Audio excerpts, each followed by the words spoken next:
제3장 미쁘다 이 말이여 곧 사람이 감독의 직분을 얻으려 함은 선한 일을 사모하는 것이라 함이로다. 그러므로 감독은 책망할 것이 없으며 한 아내의 남편이 되며 절제하며 신중하며 단정하며 나그네를 대접하며 가르치기를 잘하며 술을 즐기지 아니하며 구타하지 아니하며 오직 관용하며 다투지 아니하며 돈을 사랑하지 아니하며 자기 집을 잘 다스려 자녀들로 모든 공손함으로 복종하게 하는 자라야 할지며 사람이 자기 집을 다스릴 줄 알지 못하면 어찌 하나님의 교회를 돌보리요. 새로 입교한 자도 말지니 교만하여져서 마귀를 정죄하는 그 정죄에 빠질까 하며 또한 외인에게서도 선한 증거를 얻은 자라야 할지니 비방과 마귀의 올무에 빠질까 염려하라. 이와 같이 집사들도 정중하고 일구이연을 하지 아니하고 술에 인박히지 아니하고 더러운 일을 탐하지 아니하고 깨끗한 양심에 믿음의 비밀을 가진 자라야 할지니 이에 이 사람들을 먼저 시험하여 보고 그 후에 책망할 것이 없으면 집사의 직분을 맡게 할 것이요 여자들도 이와 같이 정숙하고 모함하지 아니하며 절제하며 모든 일에 충성된 자라야 할지니라. 집사들은 한 아내의 남편이 되어 자녀와 자기 집을 잘 다스리는 자일지니 집사의 직분을 잘한 자들은 아름다운 지위와 그리스도 예수 안에 있는 믿음에 큰 탐욕을 얻느니라. 내가 속히 내게 가기를 바라나 이것을 내게 쓰는 것은 만일 내가 지체하면 너로 하여금 하나님의 집에서 어떻게 행하여야 할지를 알게 하려 함이니 이 집은 살아계신 하나님의 교회요 진리의 기둥과 터니라. 크도다 경건의 비밀이요 그렇지 않다 하느니 없도다. 그는 육신으로 나타난 바 되시고 영으로 의롭다 하심을 받으시고 천사들에게 보이시고 만국에서 전파되시고 세상에서 믿음 바 되시고 영광 가운데서 올려지셨느니라.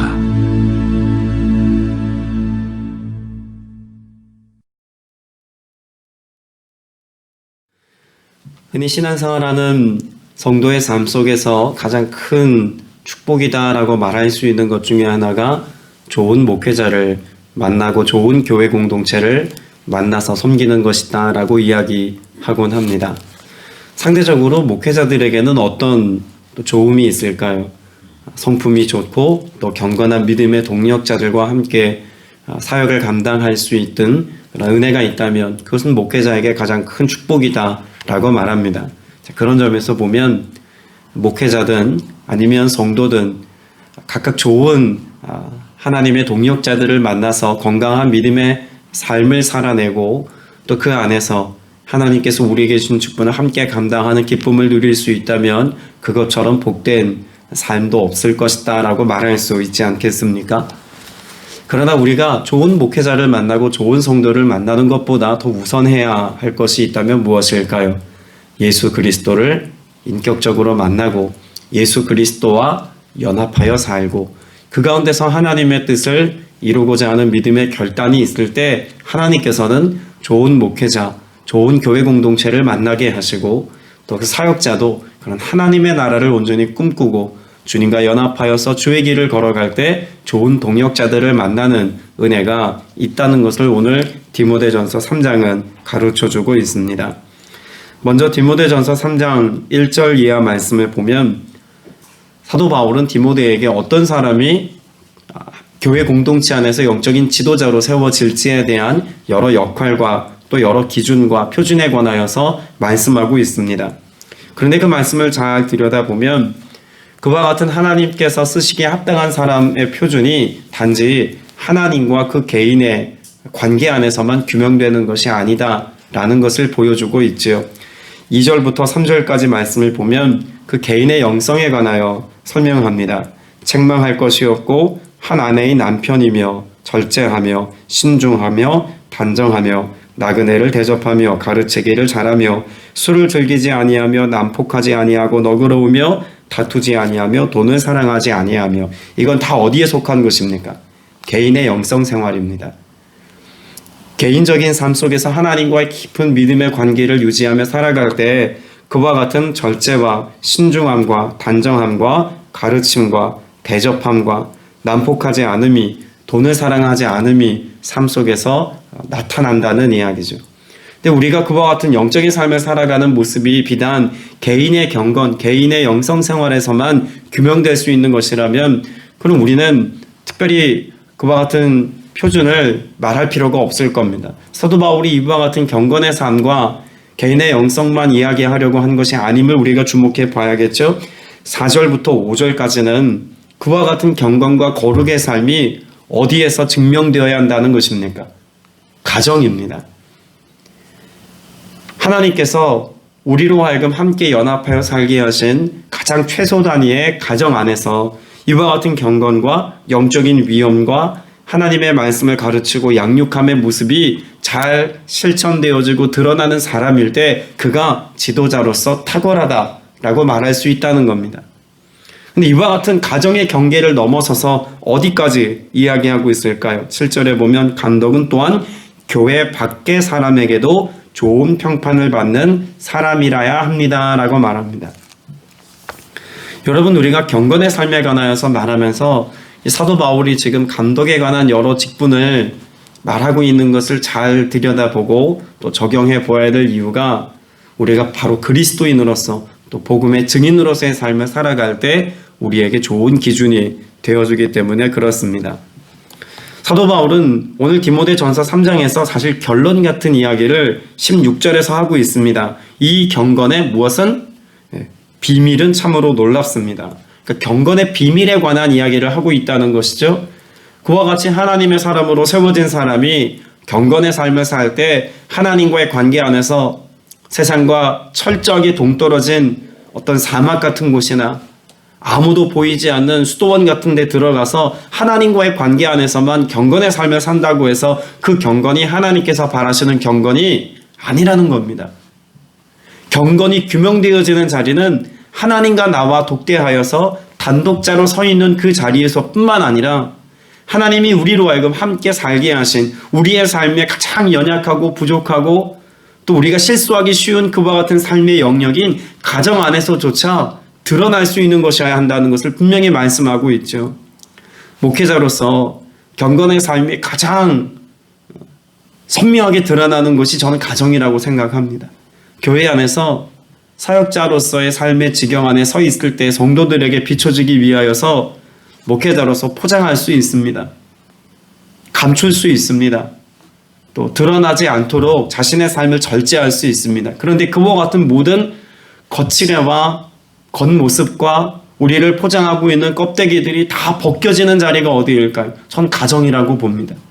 때문에 아내로부터 그 은혜와 사랑을 여전히 존경의 마음으로 받을 수 있는 그와 같은 사역자, 자녀들로부터 존경받고 있는 그런 목회자라고 한다면 적어도 그 목회자는 신뢰할 만한 목회자 아니겠습니까?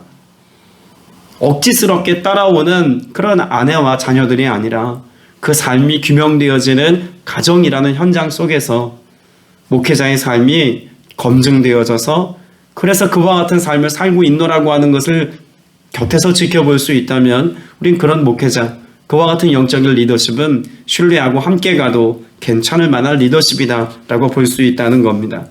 더욱이 감독의 자리라고 말하고 있는 목회자의 자리는 그래서 경건의 삶을 살고 있는 모습은 교회 공동체 안에서나 가족에게서만 규명될 수 있는 것이 아닙니다. 7절에 보면 교회 밖 사람에게도 반드시 좋은 평판을 받을 수 있는 사람이어야 한다는 것입니다. 여러분, 교회 밖 사람들에게 좋은 평판을 받을 수 있는 일이라고 하는 것이 무엇일까요? 당시 초대교회 공동체 안에서는 그와 같은 삶을 살아가는 모습이 두 가지로 증명이 되었습니다. 첫째는 구제입니다. 많은 사람들에게 자신의 것을 내어주는 사랑의 실천력으로서의 구제함, 또 하나님의 말씀대로의 삶을 살아가는 그런 경건의 삶의 모습을 보이는 것이죠. 이와 같은 구제함과 더불어서 또 무엇을 통해서 볼 수 있을까요? 자신의 삶의 영향력입니다. 목회자가 자신의 삶의 영향력을 교회 안에서만 발휘하는 것이 아니라 교회 밖에서도 발휘하여서 하나님께서 주신 그런 지식과 지혜, 복음의 말씀을 자신의 삶으로 살아내는 모습이 사람들에게 구체적으로 보여줄 수 있는 실천력이 있어야 했다는 이야기죠. 오늘 저와 여러분의 삶 속에서 목회자인 저는 이와 같은 목회자로서의 삶을 살기 위하여서 오늘도 깨어 기도하고 그저 하나님과 저와의 관계 안에서의 경건만이 아니라 가정과 교회와 교회 밖에 이르기까지 경건의 모습이 드러나는 사역자로서의 삶을 살아갈 수 있도록 성령의 역사하심과 은혜를 갈망하며 기도하는 것이 필요합니다. 여러분에게는 어떤 은혜가 있어야 할까요? 여러분과 함께 교제하고 함께 믿음의 삶을 살아내는 목회자가, 성북순복음교회 담임 목사가 이와 같은 경건의 삶을 살아갈 수 있도록 여러분 깨어서 기도해 주셔야 합니다. 그리고 그와 같은 하나님께서 주신 사명자로서의 삶을 온전히 잘 살아낼 수 있도록 협력하시고 동력하는 은혜가 또한 있어야 할 것입니다. 더불어서 집사의 직분을 말하고 있는 8절의 말씀의 내용을 보면 단지 좋은 목회자로서의 모습만 우리가 위하여 기도하고 또 그런 사명을 살아갈 수 있도록 중보하는 것만이 중요한 것이 아님을 알 수가 있죠. 이와 같이 집사들도 라고 말합니다. 좋은 목회자만큼이나 좋은 집사들이 하나님의 나라에 꼭 필요한 자기 자리를 잘 지켜야 할 것이고 사명자로서의 삶을 살아야 할 것에 관하여서 말씀하고 있습니다. 그런데 이 8절부터 13절까지 기록되어져 있는 이 집사의 직분을 감당하고 있는 사람도 보면 결국 어디에서 그 경건이 증명되어야 한다고 말하고 있습니까? 8절부터 10절까지의 말씀을 보면 역시 개인의 영성과 개인의 경건에 관하여 말하고 있지만 11절 이하의 말씀을 보면 그 집사들의 삶의 모습도 한 아내의 남편이며 자녀와 자기 가정을 잘 다스리는 사람이라야 합니다 라고 말하고 있습니다. 결국 좋은 성도의 삶의 모습도 어디에서 검증됩니까? 가정 안에서 검증된다는 것을 역시 말하고 있다는 것이죠. 여러분, 그런 점에서 교회 공동체는 꼭 무엇을 닮아 있습니까? 가정을 닮아 있습니다. 그리고 가정 안에서는 꼭 무엇을 이루는 사역과 흡사한 삶을 살아야 한다는 것입니까? 교회 공동체의 모습이 가정 안에서 이루어짐의 모습을 볼 수 있어야 한다는 이야기입니다. 그런 점에서 14절부터 15절까지 말씀을 보면 사도 바울이 아주 중요한 메시지를 우리에게 던지고 있죠. 내가 곧 그대에게 가기를 바라면서도 이 편지로 이런 지시를 써 보내는 것은 내가 늦어지더라도 하나님의 무엇 안에서 가족 가운데서 사람이 어떻게 처신해야 하는지를 그대가 알게 하려는 것입니다. 이 무엇은 가족은 살아계신 하나님의 교회요 진리의 기둥과 터입니다. 흔히 교회 공동체 안에서 교회가 곧 가정이며 가정이 곧 교회입니다 라는 슬로건 같은 메시지들을 많이 전하곤 합니다. 그 이유가 어디 있을까요? 이 말씀에 근거하는 것입니다. 여러분, 이것은 교회가 단지 가족과 같이 친밀해야 합니다 라고 하는 말을 지금 사도 바울이 하고 있는 게 아니라는 것을 알아야 합니다.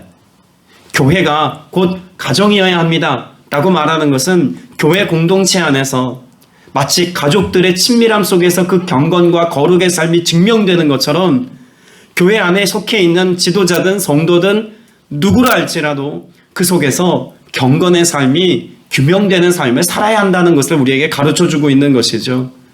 더불어서 가정 안에서 그 거룩함과 경건함의 모습이 드러나고 증명되어질 수 있기까지 우리는 가정 안에서 나와 친밀한 사람들과의 관계 안에서 그 거룩함이 묻어나고 드러나고 증명될 수 있어야 된다는 것을 사도 바울은 우리에게 잘 가르쳐 주고 있는 것입니다. 그래서 이 가족은 살아계신 하나님의 교회다라고 말하고 있습니다. 하나님의 살아 역사하심이 교회 안에서든 가정 안에서든 나타나고 드러날 수 있을 때 비로소 그 경건은 능력 있는 경건의 모습이다 라고 말할 수 있다는 이야기죠. 최근에 한 성도님이 당신이 속해 있는 교회 목사님을 위해서 기도해달라는 그런 메시지를 계속해서 거의 편지 쓰듯이 근 일주일 이상 지금 매일같이 그 목사님의 소식을 올리고 있습니다. 이미 한 20년 전에 이 목사님은 병원에서 소천하실지도 모릅니다 라고 하는 진단을 받고도 20년 넘게 생명을 유지하고 또 건강한 사역들을 일궈가고 계십니다. 그만큼 하나님 앞에서 정말 절박한 심정으로 기도하시고 오늘이 마지막인 것처럼 성실하게 사역하는 목회자였던 것이 아닐까 싶습니다. 근데 이 지체가 제게 보내는 편지 속에서 무엇을 발견하냐면 매일매일 목사님이 오늘 어떤 수술을 받으셨습니다. 어떤 치료 과정을 거치셨습니다. 또 그 아들로부터 골수 이식을 받기까지 이런저런 과정을 지나왔습니다. 이런 메시지들을 자세히 상세히 소개하고 기도해달라는 부탁을 받는 가운데 제가 느끼는 것은 목회자에 대한 존경과 사랑과 신뢰, 이런 것들이었습니다.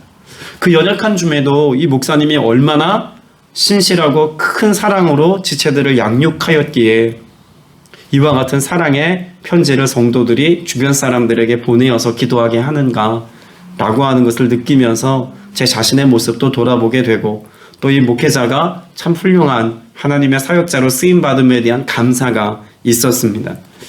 여러분 한번 생각해 보십시오. 과연 여러분의 머릿속에, 또 여러분의 기억 속에 내 삶에 이렇게 존경하고 함께 평생을 따라가야겠다고 생각했던 그런 목회자, 그런 사역자, 과연 여러분 머릿속에 얼마나 되십니까? 성도로서 또 사역자로서 지금 그와 같은 삶을 살고 계시다면 여러분은 정말 큰 행복자요, 또한 여러분의 삶에 그 은혜를 누리고 있다고도 말할 수 있을 겁니다. 그러나 실상 우리 주변에서 우리가 떠올리는 그런 좋은 목회자상이라고 말할 수 있는 사역자는 이미 한국교회 역사 속에서 사라졌거나 아니면 오늘날 희귀하여서 참 찾아보기 어려운 상황이라고 여긴다면 한국교회의 참 슬픈 현실이라고도 말할 수 있을 것입니다. 예수 그리스도께서 우리를 위해서 열어놓으신 것이 뭐라고 말할 수 있을까요? 분명 예수님은 우리에게 길이 되어 주셨습니다. 믿으시죠? 예수님은 우리에게 길이 되어 주셨습니다. 그리고 그 길을 만드셨습니다. 그리고 그 길을 만들어 놓으시고 많은 사람들이 그 길을 따라올 수 있도록 하나님께서는 사도들을 세우셨고 제자들을 양육하셨습니다. 여기 등장하는 감독과 집사들도 사실 그렇게 예수님이 만들어 놓으신 그 길로 많은 사람들이 따라올 수 있게 하기 위하여서 이 사명을 주시고 이와 같은 사명자로서의 삶을 살게 하신 것을 가르쳐주고 있는 것 아닙니까? 여러분, 우리가 이 메시지를 잘 이해할 수 있어야 됩니다. 여러분, 그리스 로마는요, 전쟁을 치룰 때 전쟁을 하는 것보다 더 중요하게 여겼다고 할 만한 중요한 역할들이 있었습니다. 군사의 역할, 전쟁에 나가서 싸우는 것만큼이나 중요하게 여겼던 역할 뭐였을까요? 길을 닦는 겁니다.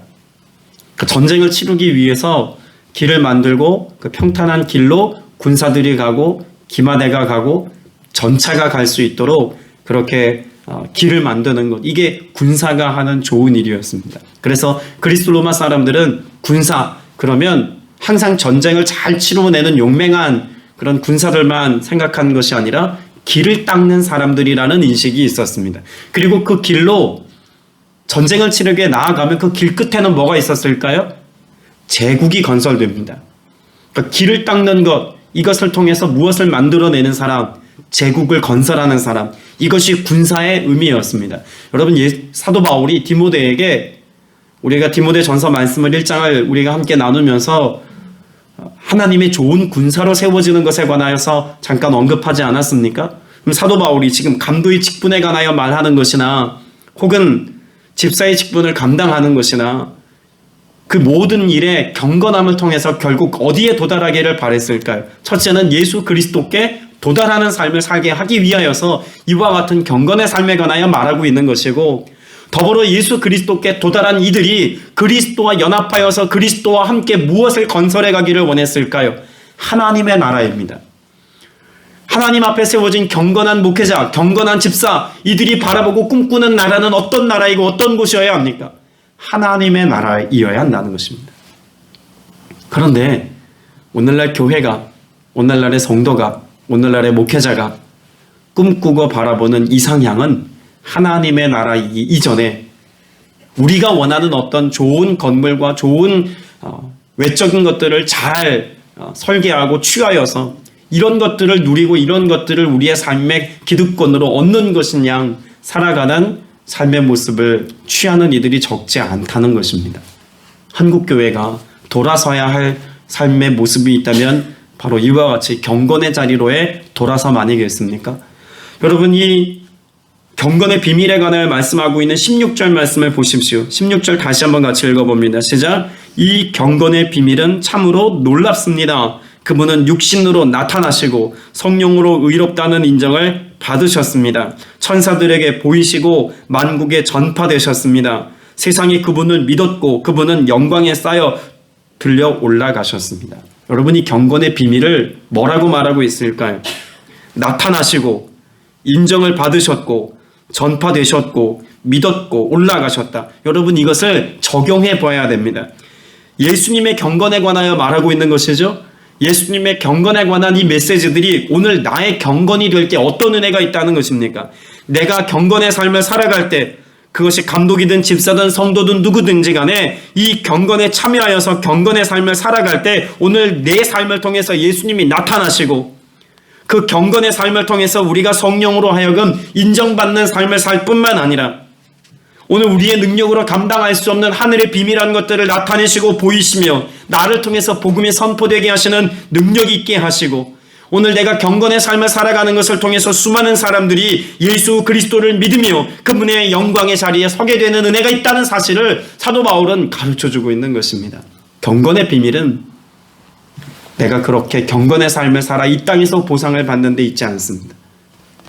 경건의 삶을 통해서 예수 그리스도를 나타내는 데 있으며 더불어서 복음이 선포되게 하는 데 있고 많은 이들이 세상이 예수 그리스도를 믿게 하는 이 은혜 안에 서게 하는 것이며 종국에는 우리가 하나님의 영원한 나라에 거하는 삶을 살아가기 위하여서 경건의 삶이 필요하다는 이야기입니다. 이것을 집사의 직분에서 사실 먼저 설명하고 있지 않습니까? 13절 말씀을 보세요. 집사의 직무를 잘 수행한 사람은 좋은 지위를 얻게 되고 그리스도 예수를 믿는 믿음의 큰 확신을 얻게 됩니다. 여러분, 경건의 보상이 뭘까요? 경건의 보상은 이 땅의 것을 좀 더 취하는 데 있지 않습니다. 좋은 지위를 얻는다는 것은 이 땅에서의 어떤 자리에 오르게 되고 어떤 위치를 차지하게 되는 것에 관한 말씀이 아니죠. 하나님의 나라에서 하나님의 인정함을 받고 하나님이 높이 들어주시는 하나님의 은혜를 누리게 된다는 사실을 분명히 말씀하고 있습니다. 하나님 나라의 보상인 거죠. 우리가 뭔가 열심히 충성스럽게 경건의 삶을 살고 그 직분과 사명을 감당할 때 누리게 되는 은혜를 또한 뭐라고 말하고 있냐면 그리스도 예수를 믿는 믿음의 큰 확신에 서게 된다는 것입니다. 여러분, 우리가 교회 공동체 안에서 집사든 아니면 안수 집사든 권사든 장로든 목사든 어떤 위치에서 그 직무를 감당한다 할지라도 여러분, 이것에 대한 보상으로 우리가 바라야 할 것이 있다면 그건 다른 데 있지 않습니다. 내가 믿음의 확신한 자리에 서게 되는 것. 여러분, 이것이 보상이고 이것이 축복입니다. 사람의 인정을 받는 데 있지 않습니다. 교회 안에서 사람들에게 돋보이고 화려하게 등장하는 데 있지 않습니다. 누구라도 마찬가지입니다. 여러분, 목회자로 살아가는 제가 사역자로서 가장 행복하다고 또한 이것으로 가장 기쁘다고 말할 수 있는 것은 사명의 자리, 사역의 자리에 서 있기에 하나님의 살아계심과 역사하심과 은혜 베푸심과 오늘도 행하시는 권능과 그 기적의 역사가 가장 선명하게 드러나는 자리에 있다는 것이 제게는 가장 큰 기쁨이고 감격이고 즐거움입니다. 비단 목회자에게만 허락되어진 은혜는 아닙니다. 감독과 집사 똑같이 말씀하고 있습니다. 오늘 여러분에게도 그런 여러분이 스스로가 믿음의 자리에 확실하게 서게 되어지는 이 은혜 안에서 기쁨을 누릴 수 있게 되시길 축복합니다. 그래서 직분을 감당하라고 말씀을 드리는 겁니다. 그저 교회만 오고 가는 것이 아니라 성전의 뜰만 밟는 것이 아니라 교회 공동체 안에서 우리가 직분을 감당할 때 결국 어떤 은혜가 있기 때문에 그렇습니까? 믿음의 확신을 얻기 때문에 그런 것입니다. 짧은 기간이었지만 그동안에 공부했던 것을 가르칠 수 있는 교수의 자리에 약 2년 반 정도 있었습니다. 신학교에서 가르치면서 많은 것들을 경험했습니다만 제 마음 가운데 남는 것이 하나 있습니다.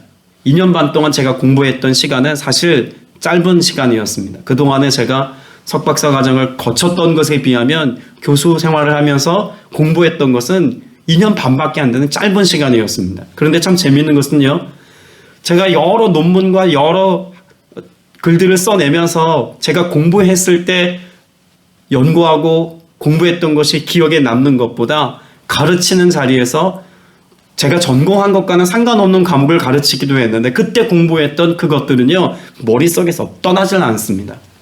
왜일까요?